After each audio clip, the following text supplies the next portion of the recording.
Bismillahirrahmanirrahim. Elhamdülillahi Rabbil alemin. Vessalatu vesselamu ala eşrefil murselin. Seyyidina Muhammed ve ala alihi ve ashabi ecmain. Hürmetli qarindoshlar, bugun ixlos to'g'risida so'zlayotgan bo'lgan. Ixlos bizning tilimizda nihoyat bakjiq ishlatiladigan so'z.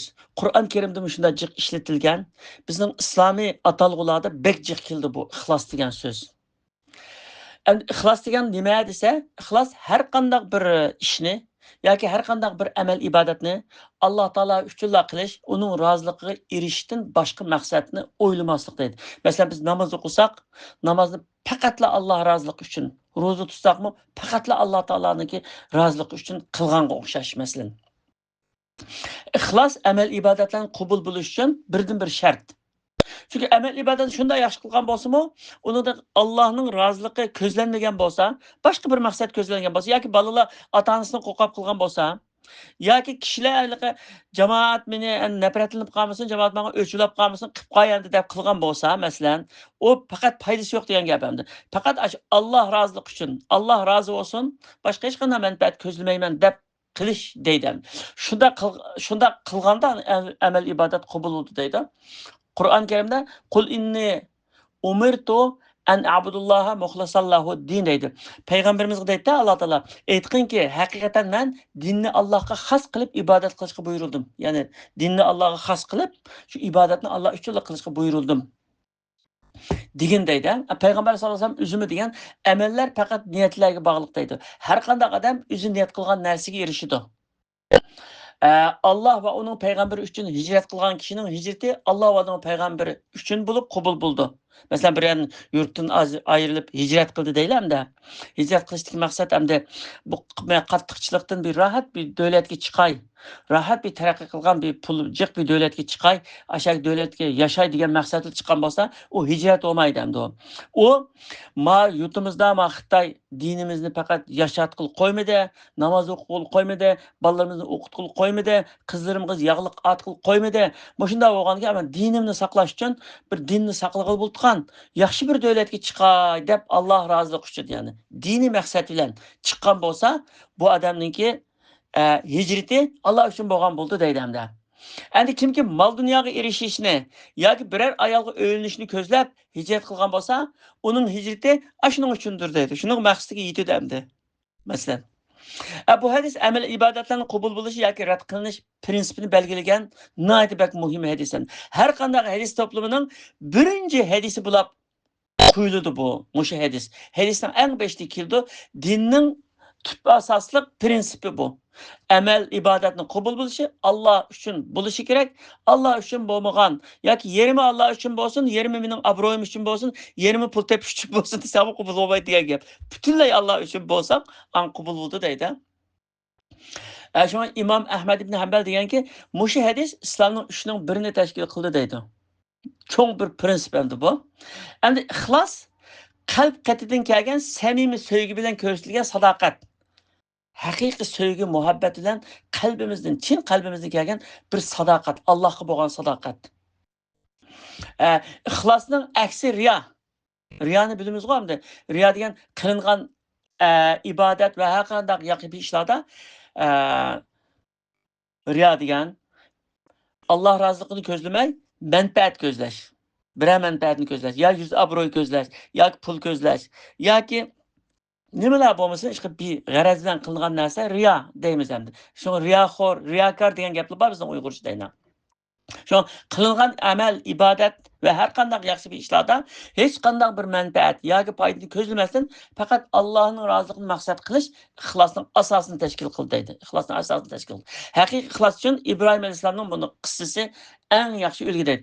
İbrahim alayhisolamni zolim Namrud Iroqda İbrahim alayhisolam Allohning birligiga da'vat qilib kishilarni chiqqandan keyin uni qarshi turgan.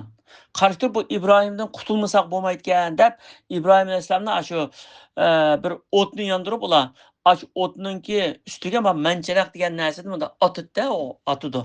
Shu chaqda atqil qolib qoldi. Jibril alayhisolam İbrahim alayhisolamdan qishqa ketganda, "Menda bir hojating bormi?" degandan keyin Sana hacetim yok mening. Allah mening bu holatimni bilyotidi-ku hozir desa. He, Allah albatta bildi. Tamam mening Allohning meningki hozirgi holatimni bilgini kifoya shu. Kifoya. Sana hacetim yok. Mening hacetim Allohga deb qaytaryotidi. Demak, bu yerdagi ixlos masalasi endi. Ya bu İbrahim Aleyhisselam Allah'a Teala'ga digin mi kutkuzup koysun demey. Allah benim ahvalımni bilidi-ku. Bilgenkim boldu. Özü bir taraf kıldı bunu. Ülep kessem meylimiş Allah yolunda. Kürep durdu dep. Ma ihlasın en canlılık bir nemunesi demdir. İhlas doğruluğu kelgen ayet ve hadislerge asaslangan demde nicatlık yolu dünyada galbi kılış, ahirette cennetke kiriş, duzaktan kutuluş ihlas bilen buldu. İhlas bilen buldu da.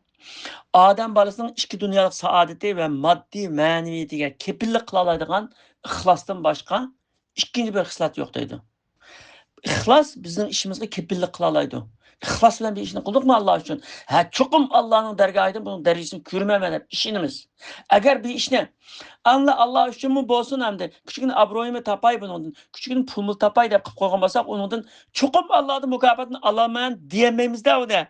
Çünkü ev aldık ya da mükafatını. Ya abroyu ile ev aldık, ya pul ile ev aldık, abroyunu ev aldık. Ahiretke bamayıp ev aldık ya, ev algan degen Allah'ın nimeni kütkülü da. Şuna bu dünyada fakat amay onun hiç kadar nesini. Hiç amay. Fakat Allah tilla alımayan dep Allah üçüyle kılgan. Nese andı, hakiki ihlas andı. Payda kıtkını şu biz geldi. Birovning ihlasını kazanmak hakikaten muhim meselen. Çünkü zerreçilik ihlas bilen kılgan amel, ihlassız kılgan minglarca amelden yuqori deydi. Mesela amel ibadetde jiq bo'lish shart emas. Mesela 10 qatim haj qildi deyli. Million pulni sadaqa verdi deyli. Aş 5 vaqt namozni qilib qolmay masjid namoz o'qidi deyli. Shunda jiq ibodat qildi deyli. Ammo bu jiq ibodat jiq qilmaydi, jiq qildi. Ammo buni faqat Alloh uchun qilmay yoki pul uchun yoki birilarning nazaridan o'tish uchun yoki kishilarning nazarida yaxshi bo'lish uchun qilgan bo'lsa, shuncha qilgan ibodatning hammasi bekor ketib deydi.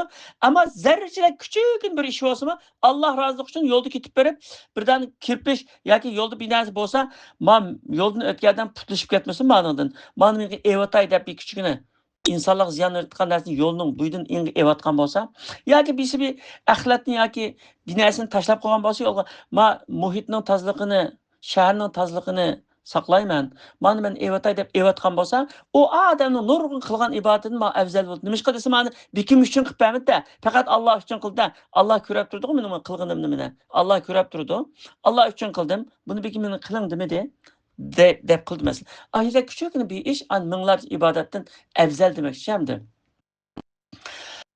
Her qanday bir ishda ixlos talab qildi. Masalan, namoz o'qishda, ro'za tutishda, zakot berishda, haj qilishda, ilm tahsil qilishda, Qur'on o'qishda, yetim yesirlarga yordam qilishda, rizq uchun ishlashda ixlos bog'lab ish qilish kerak. Ixlosli ish qilsang, masalan, qetir qilib qilsang, dunyolikning uchunmi yaxshi, oxiratlikning uchunmi yaxshi demdi. Endi har qanday bir ishning o'ziga loyiq ixlosi bor. Masalan, samimiy ixlos bilan bog'langan muhabbatning bir zarrasi bir manfaat uchun bog'langan muhabbatdan albatta cho'ng va eng esil. Masalan, samimiy muhabbatning chin muhabbatni ko'rishni xohlagan kishi onalarning tabiatiga qarshi bo'ldi deydi. Haqiqiy xolis muhabbatga onalar sazovor. Ular farzandlari uchun nurg'unlagan jafo mushaqqatlarni tortib, chin dilidan bolalar uchun kuyib, pishib, cho'ng qiladi. Lekin bu qilganlar uchun bolalardan biror mukofot yoki sovg'a salom yoki tashakkur kutmaydi. Biror foyda ko'zlamaydi. Odammi Alloh taologa ixlos qilganda shundoq chin aqida sevgi bilan ixlos qilganda ondan u Allohning haqiqiy muxlisiga aylanadi. Allohdan kutaman, boshqalarni kutmayman degandim bilan. Endi Alloh taolo chin ixlos bilan qilgan amal ibodatlarni qabul qildi. Shuning uchun Alloh taolo Qur'oni Karimda insonlarning ibodatlarini xolis Alloh taologa qilishi, duoni samimiy qilishga buyurganda, endi niyat odamning ko'ngil qatida paydo bo'lgan, odamni bir ishni qildirishga bel bog'latgan o'y fikr, niyat. Niyat şu ixlos niyat bilan bo'ldi hamda. Niyatning o'rni qalb. Har qanday amal ibodat uni qilguvchining niyatiga qarab qabul bo'ldi. Yoki rad qilinadi. Amal ibodatlar uni qilguvchisiga uning niyatiga qarab qadr qimmat yoki uning aksi ahvol olib keldi. Amelsiz, quruq niyat itibarga elinmagandek, niyatsiz amelmi foydasiz hamda. İnsanın yeyiş içişi, uxlab demelishi, shundaqla ayollik munosabatlarmi niyatning durust bo'lishi bilan ibodat qatoriga kirdi deydi. Bir kuni payg'ambar sollallohu alayhi vasallam sahobalarga sizlarning ayollik munosabatinglarda sadaqani savob bor deydi. Ayollik munosabatinglarda sadaqani savob bor deganda sahobalar buning ajabni ya Rasululloh biz o'zimizning shahvatini, o'zimizning nafsini qandoqsa savob bo'lamdi deb so'raydi. Deshganda payg'ambar alayhisalom aytinglarchi, agar sizlar bu shahvatinglarni, mushu nafsinglarni harom ish bilan qandoqsanglar gunoh bo'lamdi, bo'lmamdi degan gunoh bo'ldi degan. Ha, andaqda savob o'zingning halol bilan qandoqsanglar savob bo'ldi dedi. Ajoyib bak mantiqli gap qildi-da. Çünkü üzerinin nefsini haram nersili kandasan günah oldu o. Yani bunu halal, üzerine Allah halal kıp bergen bilen kandosan savap buldu o. İnsanı ya savap buldu ya günah buldu. İkisinden birisi buldu demdi. Mıda kılgan savap buldu o. Deydi. Şunu okşayacağım. Niyet adetlik işlerini ibadetki öğreydiğen birden bir sihirlik neyse. Mesela adetteki bir işlerini ibadetki aylandırdı. Niyet. Niyet yani ibadetini adetlik işlerine aylandırıp koydu. Mesela bir adam Allah'ınki nimesiga ishonmay, Allah'ın ahiret kuniga ishonmay, hisob berishga ishonmay. Endi kishilar bu namoz o'qigandan keyin, men bu namoz o'qib kishilarning qatorida bo'lmasam bo'lmaydi, Ramazonda ro'za tutib kishilar umida qilmasam bo'lmaydi. Endi bo'lmasa jamoatni chetga qilib qolman degan niyat bilan qilgan bo'lsa, bu odamning qilgan ishi odat, u odat. Musulmonlarning odatini qilgan bo'lsa, ibodat qilmagan bo'ldi. Agar bir odam odatdagi bir odatni tamoq yeyish deyli, beden çeniktiriş deyle, uxlaş deyle. Muşunu Allah razılık için ben bedenimni çeniktursam, kuşluk bolsam, Allah'ın buyruqlarını icra kılalayman, ballarını abdan bakalayman, ibadetini yaxşı kılalayman, dep beden çeniktursa, uxlaştımı, hazır uxlap kallamını abdan demasam, ibadetlerini abdan kılalayman, Allah'ın buyruqunu yaxşı kılalayman, ailemnin yükünü abdan yaxşı götürelayman diyen niyetiyle kılsan, o ibadet. O ibadetten. Bu adetteki bir işler niyetinin durust buluşu bilen ibadetke ayrıldı. Adetteki ibadetler namaz okuş, zekat veriş, hac kılış degan gaplar başka maksat bilan kılgan bolsa bu adetke ayrılıp kaldı. Adet, ibadet emas. Aşıcak çoğun farkı vardır. Fakihler yani İslam fıkıhşünas alimlerinin karşıca niyet Allah Teala'nın razı kılışından ibaret durustla buldukken insanın adetlik işlerimi ibadet katarı sanılıverdi. Mesela halaldan rızıklanish, ballarını halal lokma bilen beqish, yetiştirish yo'lida tirikchilik qilish, Alloh taolaning buyruqlarini o'rindash va ibodatlarni faoliyatchanlik bilan qilish niyati bilan yeyish, ichish, mingini dam oldirish, qatorliq ishlarning hammasi ibodat qatoriga kirdi. Endi ibodatda kayfiyat bek muhim deydi. Ibodatda kayfiyat bek muhim. Alloh taolaning roziligi amal ibodatni ko'p qilish bilan yoki ko'p kishilarni dinga da'vat qilish bilan Çık adamını qail qilish bilan, çık adamını sözlep yig'itib yetish bilan bo'lmaydi u. Faqat Alloh taolaning roziligi faqat ixlos bilan qozonadi. Ixlos. Qanday ishingda mayli, dunyolik ishing bo'lsin, oxiratlik ishing bo'lsin, chin ko'nglida Alloh roziligi uchun bir ixlos. Boshqa bir kimlarni kutmayman, faqat Allohni kutaman degan bir ixlos bo'lsa, shuningla qozonadi. Shunga ba'zida biror og'iz so'z yoki biror yaxshi niyat haqiqiy saodatga va mangulik nijotlikqa sabab bo'lib qoldi. Niyat, mo'min odamning yaxshi niyatiga savol beriladi-da. U niyatni savobga o'xshash, shu niyatdagi ish qilmading-da, bir ishni qilay deb niyat qilganing o'ziga savob yoziladi deydi hamda. Musulmonning niyati mi güzel hamda. Ahvol shundaqki, masalan, amal ibodatlarni ko'p qiling'iniga emas, qalbdagi ixlosga, ibodatning sifatiga qarash kerak, sifatga. Chunki har qanday amal ibodatning va yaxshi ishlarning qimmatga ega bo'lishi ixlos bilan bo'ldi. Alloh taolaning roziligini ko'zlamasdan boshqa maqsad va manfaatlarni ko'zlab qilgan butun amal va ibodatlar bu bekorlab ketadi. Masalan, ko'mir kilogram bilan hatto tonnalab tortiladi shunami ko'mir. Ammo oltin yoki olmos gramlab tortiladi, gramlab. İxloslik amal oltin yoki shu olmos bo'lsa, ixlossiz amal ko'mirga o'xshaydi. Ko'mirga o'xshaydi. Qimmat yo'q. Jiq bu tonnalab bor, ammo qimmati yo'q hamda. Bu misaldan ixloslik amal bilan ixlossiz amalning o'tirishdagi farqini bak qilib. Masalan, bu Ramazonda musulmonlarniki haqiqiy ixlosi shu Ramazonda o'tirib chiqadi. Masalan, Ramazonni kimning ro'za tutgan, kimning ro'za tutmaganligini faqat uqulamaydi. Hech kim uqulamaydi hamda uni. Lekin aşı Ramazanda ro'za tutib, Alloh roziligi uchun yemaydi, ichmaydi, qo'shiq ichib ketgan bo'lsa, ussab shunda bo'lib ketgan bo'lsa, Alloh roziligi uchun men ro'za tutdim deb yemaydi, ichmaydi. Ya'ni ibodatninki eng ixlosli Ramazon ibodatidir. Masalan, bir davlat fuqarolarga buyruq chiqarib, bütün fuqarolar hammasi ro'za tutsin, ati hech kimi yemasin, hech kimi ichmasin deb buyruq chiqarsa, %90% odam, %90% odam uyga kirib asla suv ichadi ya yeb oladi. Çünki devletin kanunu degan uyga yaramaydi-ku, talada yaraydi. Uyning ichiga yaramaydi-ku. Uyning ichida hamda illaki hamda kamera qilib qo'ygan bo'lsa, bu boshqa gap hamda. Demak, ammo Alloh taolo musulmonlarga ro'za tutinglar degan amrni qilgandan keyin musulmonlar Alloh uchun tutganlik uchun ro'zani hatto zo'rlasimi yemaydi. Bekim zo'rlab, ishkizib, zo'rlab yugizaman desimi yemaydi hamda u. Bunda hech qanday emas ham. Demak, ixlosning eng shu yuqori darajada ifodalangan o'sha Ramazonda bo'ldi. Bunda bir qismi bor ixlos to'g'risida. Masalan, bir boy ekan bir mahallada bir mechit sepdi. Nat yo'g'on bir mechit sepdi. Boshqa birlarning mahallasiga bir mechit sepiray, men mechit yo'qkan bu mahallada mechit sepdi.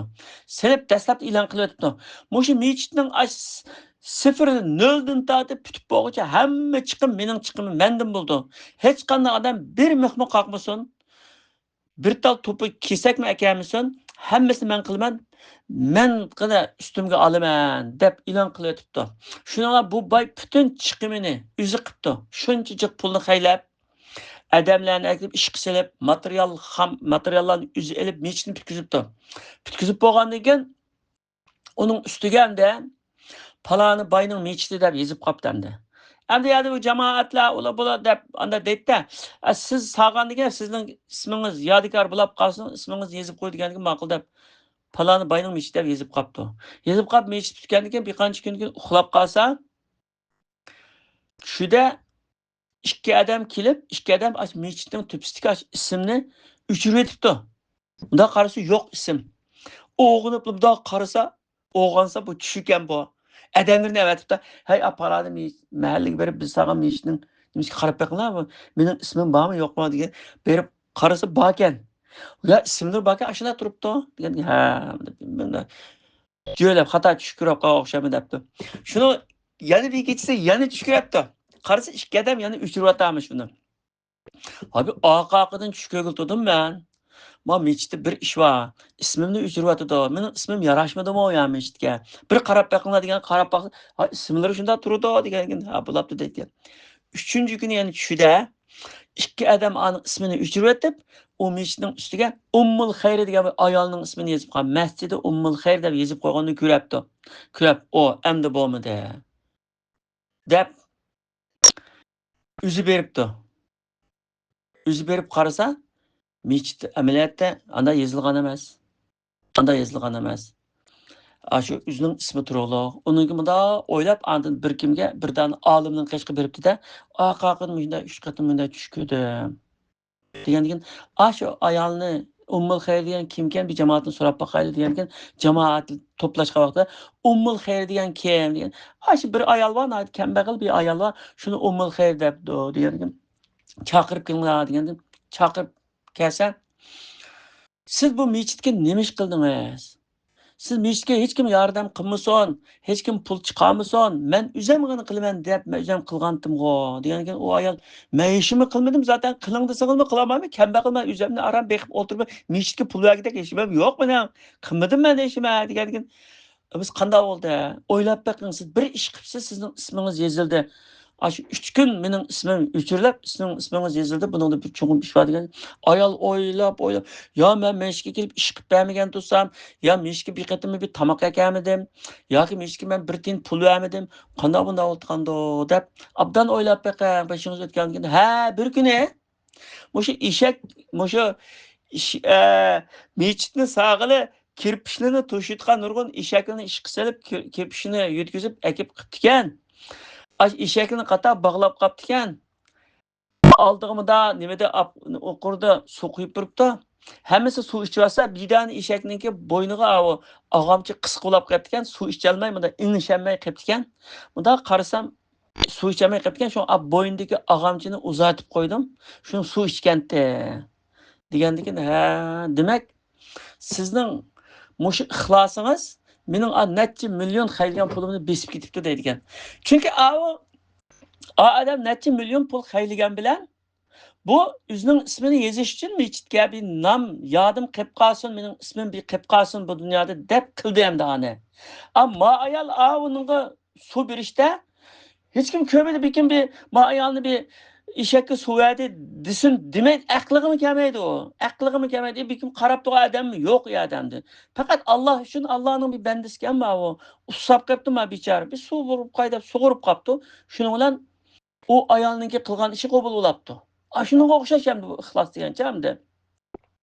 Bu ixlos amal ibodatni har qanday bir ishni qimmatga erishtiradi. Hozir shu dunyodagi ishlar, masalan, shu Yaponiyaninki shu intizomchanligi, Yaponiyadagi xalqning axloqi, shu ishlarga mana qaraydigan bo'lsak-mu, u ixlos demasimi bir ishni hali qetir qilib voyaga yetkazish deydi hamda uni. Qetir qilib voyaga yetkazish. Masalan, sog'an qurilishlarninki shu yatavlashga qanchalik mahkam, oyda noyat qilin, mahkam sog'anligi masalan shuni. Onundan boshqa hamma ishni noyat mukammal qilganligi shu ixlosninki nimasi hamda u haliqi. Ya'ni ular Alloh roziligi uchun, Alloh roziligi uchun qilmasimi, haliqi o'zininki ishlarini ashunda ixlos bilan qetir qilib qilish hamda. Qilganligining bir nimasi hamda bu. Ammo bizning demoqchi o'g'limiz men Alloh taolo roziligi uchun Allah Taala qabul qilgan amalning Allah uchunla eng mukammal, eng voyaga yetgan, eng muhabbatlik, eng ixlosli bo'lishi kerak demoqchi biz hamda. Bu shuning uchun ani misol keltirib qo'ydik hamda. Bo'lmasa Alloh roziligini ko'zlamay, qanchalik mukammal, qanchalik yaxshi, qanchalik katta cho'ng ishini qilib kelsam, hammasi berib bakavan, bu dunyolik ish bo'ldi. Bu dunyoda foydasi bo'ldi ishning. Aynan o'ylarni mahkam silib, ko'cha nimani nayt pokiza qilib, yaxshi qilib ayda qilganning shu dunyoda foydasi bo'ldi. Iymon etmagan odamlarningki qilgan yaxshi ishlarining mukofotini Alloh taolo shu dunyoda o'ziga berdi. Endi oxiratda mukofot olish uchun iymon bo'lish shart endi. Shoma iymon etgan musulmonlar iymoni va musulmonlar ashuna dunyolik va diniy har qanday bir ishni ashuna mukammal qilsa, qo'sh foyda oladi. Bu dunyoda uning foydasini oladi, oxiratda uning foydasini oladi. Endi oxiratga iymoni yo'q, har qanday bir ishni ixlos bilan ko'ngil bilib qilgan odamlar uning mukofotini shu dunyodagini oldi, oxiratda olmaydi endi. Iymon shart bo'lganligi uchun u oxiratda mukofotini olmaydi. Endi biz musulmonlar uchun biz shansliq endi. Biz musulmonlar uchun shunday yaxshi bir fursat endi. Shu dunyoda olamiz qilgan ishimizni shu mukammal, ixloslik, voyaga yetkazib qilgan ishimizning mukofotini shu dunyoda olamiz. Shu dunyoda olamiz. Oxiratda Alloh taolaning dargohida olamiz. Chunki biz Allohga ishonamiz, har bir ishni Alloh uchun qilamiz. Masalan, biz bolalarimizni atdiganda maktabga olib qo'yish uchun elib mangan chaqda, shuni shu bolalarimni mening ustimdagi burchimni ado qilyapman. Shu bolalarimga bo'lgan muhabbatimni, sevgimni, ixlosimni, bu amaliyatimni chiqaryapman. deb ashunday qilsak, Alloh roziligi uchun bo'lgan bo'ldi aynan. Chunki Alloh taolo ashunday qilishga buyurdi-ya. Ashunday ixlos bilan, ayda parvish qilib, yaxshi o'qitib, ayda qarashga buyurdi-ya. Allohning buyrug'ini qilgan bo'lamiz. Shu ixlosni hosil qilgan bo'lamiz aynan. U orqali ma dunyoda bolalarimizni obdan tarbiyalab olgan bo'lamiz, obdan beqib olgan bo'lamiz. Alloh taoloning dargohida savob topgan bo'lamiz. Ixlosning savobini topgan bo'lamiz. Demak, bu ixlos shunday go'zal narsaki, hech nima qilmasangmi, ko'nglingdagi yaxshi bir ixlos orqali savobga erishadigan gap. Hech nima qilmay turib. Shu mu'min odamning go'zal niyati, yaxshi bir niyati savoblik. Endi munofiqning Allohga ishonmaydigan ko'rinishda musulmon ko'rinib qoladi ya. Munofiqning minglar yaxshi amali savoblik emas, odat uningki. Ammo musulmon mu'minlarningki odatdagi ishlari yemek, içmek, turush, menish, bolalarni beqish, ailasiga qarash, ailasining chiqimlarini qamdash, haloldan ishlash uchun ter to'kish deganga o'xshash mush ishlarning hammasi odat yo'q, odat hamda. Mushu odatlar ibodat qatoriga yoziladi. Ibodat qatori. Nimishqa? Aç bir ixlos bilan. Qanday ixlos desa, Alloh taolo chek qo'ydi. Haram, halal, to'g'risi chek qo'ydi. Ishni ixlos bilan qilishga qat'iy qilib, saxti qilmay, lilla to'g'ri qilishga chek qo'ydimi? Shu chek bilan qilaman deb qilsak, shuni ixlos bilan qilgan bo'ldaydi. Demak, bu din mushu insonningki mavu nimasiga? Yaratilishdagi tabiatiga ajoyib to'g'ri keldi-da. Ajoyib shu munosib keldi. Masalan, mushu bizning dinimizda yaxshi sanalgan ishlar, masalan, ilk o'xshash bekim ko'rsin demay, bekimning rahmatini kutmay, ya bir dunyolik manfaatni kutmay, faqat shu chin ko'nglingdan xolis qilgan ishni butun dunyoda hamma din, hamma millat, hamma qonun maqtaydi. Allohning qonunida shu birinchi ish amal shu ayni. Allohning qonunida shunda deb butun qonunlarni shuni maqtaydi shu ishni. Ammo masalan, ko'z bo'yamchilik qilish, riyokorlik qilish, kishilarni aldash, yolg'on gap qilish, saxtipazlik qilish bizning islomda eng so'kiladigan, eng yomon ish shunda. Bu bütün dünya qonunlarida sökülüdü, bütün dinlerde sökülüdü, bütün medeniyetlarda sökülüdü endi bu. Demek bizim dinimiz insanın tabiatiga shunchalik muvofiqki, insonning aqliga ajoyib uyg'un endi. Aqli sog'lom inson mushu dinning ko'rsatmalari bilan ajoyib muvofiqlashadi. Agar dinga ergashsa, ajoyib muvofiqlashadi uning aqli. Çünkü aqlga sig'maydigan bir ish yo'q bizning dinimizda. Mushu ixlos masalasini desak, masalan, bu ixlos dinninki jeni, ibodatlarning yadrosi, Mush ixlosqani yo'qolib ketsa vaqo, tonnalarcha ibodatlarning hammasi bakovlab ketadi. Tonnalarcha ibodatning bo'lmasa-mu, mush ixlosing, niyating shunda yaxshilab bo'lib bersa, ibodat qatorida sanaladi shu ixlosning o'zi. Shunda bek go'zal, bek yaxshi bir narsa bu ixlos degan. Alloh taolo hammamizni shu yaxshi, go'zal ixlos, yaxshi niyatlarga muvaffaq qilsin. Bular shu Ramazonda qilgan amal ibodatlarimizni o'z dargohida qabul qilsin. Shu Ramazonning oxirgi 10'ida gunohlarimiz mag'firat ulab, taqvolikdan iborat shu yaxshi xislatni o'zimizga yerlashtirib, Ramazondan chiqqan nasib qilsin hammaylarni. Hammaylardan Alloh rozi bo'lsin. Bismillahirrohmanirrohim. Alhamdulillahi robbil alamin.